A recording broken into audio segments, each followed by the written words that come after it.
छतरियों का साया कस्बा थाना के बाग वाले प्राचीन हनुमान मंदिर के बारे में गांव में एक अजीब मान्यता है।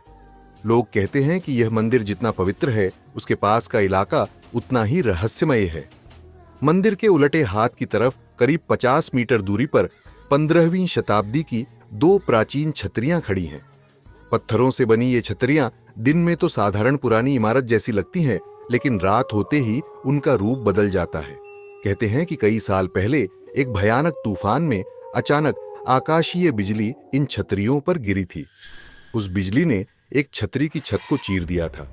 पत्थर ऐसे टूटे थे जैसे किसी ने ऊपर से तलवार चला दी हो।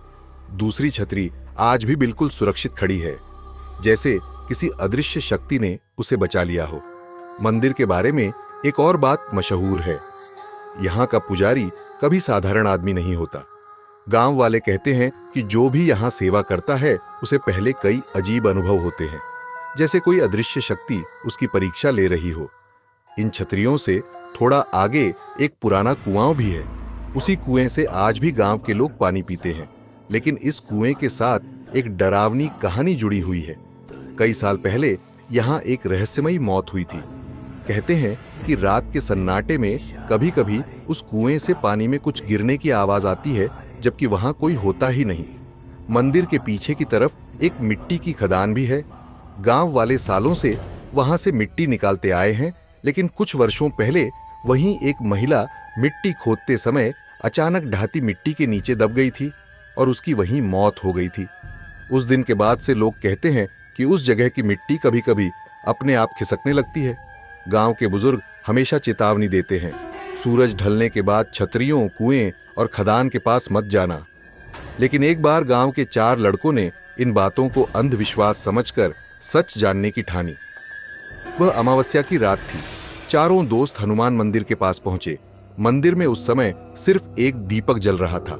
हवा बिल्कुल शांत थी, लेकिन जैसे ही वे छतरियों की तरफ बढ़े, अचानक हवा ठंडी हो गई, जैसे किसी ने आसपास की गर्मी खींच ली हो। टूटी हुई छतरी के पास पहुंचते ही उन्हें ऐसा लगा जैसे कोई ऊपर से उन्हें देख रहा हो। अचानक धम, कुएं की दिशा से कुछ भारी चीज गिरने की आवाज आई। चारों चौंक गए। एक ने हिम्मत करके मोबाइल की टॉर्च कुएं की तरफ घुमाई। कुएं का पानी बिल्कुल काला दिख रहा था और उसमें हल्की हल्की लहरें बन रही थीं, जैसे अभी अभी किसी ने उसमें छलांग लगाई हो। तभी टूटी छतरी के ऊपर से पत्थर खिसकने की आवाज आई। सबने ऊपर देखा। एक पल के लिए उन्हें लगा कि छतरी के किनारे पर कोई सफेद साया खड़ा है, लेकिन अगले ही पल वह गायब हो गया। अब डर धीरे धीरे उनके दिल में उतरने लगा। तभी पीछे की मिट्टी वाली खदान की तरफ से मिट्टी खिसकने की आवाज आने लगी, जैसे कोई जमीन के नीचे से बाहर निकलने की कोशिश कर रहा हो। एक लड़के ने टॉर्च उस तरफ घुमाई और उसकी सांस अटक गई। मिट्टी के ढेर के ऊपर कुछ पल के लिए ऐसा लगा जैसे मिट्टी से सना हुआ एक हाथ बाहर निकला हो और फिर तुरंत वापस मिट्टी में समा गया। उसी समय मंदिर की दिशा से हनुमान चालीसा की धीमी आवाज आने लगी। उन्होंने पीछे मुड़कर देखा। मंदिर में जलता दीपक अचानक बहुत तेज चमकने लगा था, जैसे हवा के बिना भी उसकी लौ जोर से हिल रही हो। उसी समय कुएं से धीमी कराहने की आवाज आई, बचाओ! चारों के पैरों तले जमीन खिसक गई। तभी उनमें से एक लड़के ने महसूस किया कि किसी ने पीछे से उसका कंधा पकड़ लिया है। उसने डरते हुए पीछे देखा। वहां कोई नहीं था, लेकिन उसके कंधे पर गीली मिट्टी और सिंदूर जैसा लाल निशान बन चुका था। अचानक तेज हवा चली। टूटी छतरी की दरारों में से ऐसी आवाज आने लगी जैसे कोई अंदर से पत्थरों को खुरच रहा हो, और उसी समय कुएं का पानी अपने आप गोल गोल घूमने लगा, जैसे नीचे से कोई ऊपर आ रहा हो। चारों दोस्त बिना कुछ सोचे मंदिर की तरफ भागे। जैसे ही वे मंदिर की सीढ़ियों पर पहुंचे, सब कुछ एकदम शांत हो गया। हवा रुक गई, आवाजें बंद हो गईं।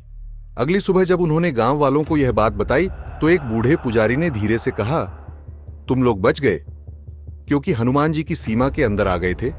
फिर उसने छतरियों, कुएं और खदान की तरफ देखते हुए एक बात कही जिसे सुनकर सब सन्न रह गए। इस जगह पर 2 मौतें हुई हैं और 2 की बेचैन परछाइयां आज भी यहीं भटकती हैं। आज भी कस्बा थाना के लोग कहते हैं कि अमावस्या की रात अगर कोई दूर से उन छतरियों की तरफ देखे तो टूटी छतरी के ऊपर कभी कभी सफेद चमकता साया दिखाई देता है, और उसी समय कुएं से पानी में कुछ गिरने की आवाज जरूर आती है, जबकि खदान की तरफ मिट्टी अपने आप हिलती रहती है।